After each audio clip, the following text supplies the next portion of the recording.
Why do ordinary people obey orders even when those orders go against their own moral judgment? Social psychology offers two major explanations for this unsettling phenomenon: agency theory and the legitimacy of authority. While both are compelling, it's time to take a closer look at how well these theories actually hold up. Welcome to Life TFA. It is because this life is lived at three levels: as we think, as we feel, and as we act. I am Amit. I have some experience teaching, training, and talking about behavior, mind-brain, psychology, and psychiatry. I'm here to dive deep into these issues with you. Agency theory, proposed by Milgram, suggests that people operate in two states: the autonomous state, where they act according to their own principles, and the agentic state, where they see themselves as an instrument for executing someone else's wishes. This theory helps explain how people can obey morally questionable orders, especially under perceived authority. Support for this theory is strong, particularly from Milgram's own obedience studies. Participants often showed signs of distress while continuing to follow instructions, implying an internal conflict between their personal conscience and the agentic role they had adopted. Milgram reported that many participants said things like, "I wouldn't have done it by myself," or "I was just following orders," which aligns directly with the concept of agency. However, a limitation of agency theory is that it's rather descriptive rather than explanatory. It outlines what happens during obedience, but offers less insight into why people enter the agentic state in the first place. It doesn't fully explain individual differences, why some people obey while others resist under identical conditions. In Milgram's study, for instance, 35% of participants refused to go all the way to the maximum voltage. If agency theory were fully sufficient, these individual decisions would be harder to account for. Another issue is that the theory may oversimplify the nature of obedience. It assumes a kind of switch-like transition between autonomous and agentic states, whereas in real-life situations, obedience can involve a complex mix of rationalization, peer pressure, and emotional conflict. Not everyone sees authority as legitimate or interprets their actions as not their fault, making the agentic state more of a generalization than a precise explanation. The idea of legitimacy of authority complements agency theory by arguing that people are more likely to obey those they perceive as having a legitimate right to give orders. This is often rooted in social hierarchy and upbringing, where individuals are taught to respect figures of authority, such as parents, teachers, and police officers. There is considerable empirical support for this explanation.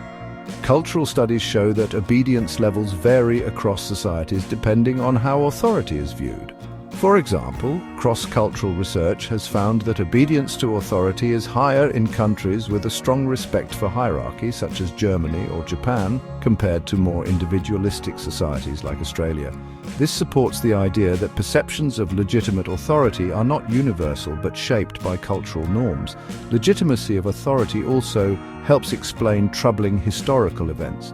In situations like the Holocaust or My Lai massacre, orders were given by figures at the top of a formal chain of command. Many individuals involved claimed they were simply following orders from legitimate authorities, a pattern that fits with this theory. But like agency theory, it also has limitations. It tends to overlook the role of personal morality and situational resistance. People do not always automatically accept authority as legitimate. Some critically evaluate it based on moral grounds. The theory also struggles to explain disobedience in cases where the authority is clearly legitimate. Civil rights activists, whistleblowers, and conscientious objectors all defy orders from legitimate sources, suggesting that legitimacy alone is not enough to guarantee obedience. Moreover, the theory risks justifying obedience as something natural or automatic, when in fact it often involves a complex ethical decision.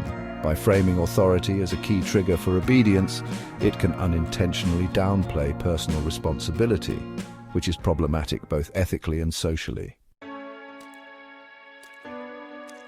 Taken together, these two theories provide a strong foundation for understanding obedience.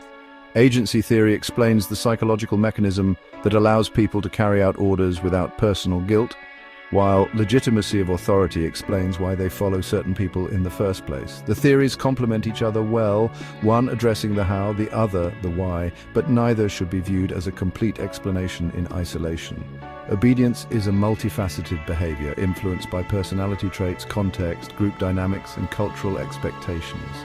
These theories offer a useful lens, but not the full picture. What is your opinion? Comment below. Also, comment to suggest issues that you would like discussed here on the channel.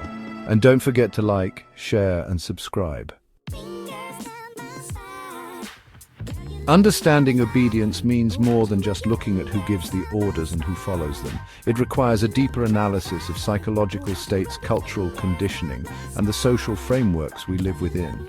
Agency theory and legitimacy of authority provide powerful insights, but to fully grasp why people obey, we must also consider when, how, and why they choose not to. Thanks for watching. For more psychology made clear, like and subscribe. Want to explore related topics? Click now to learn about authoritarian personality theory, or take a deeper look into the real-life implications of Milgram's obedience studies.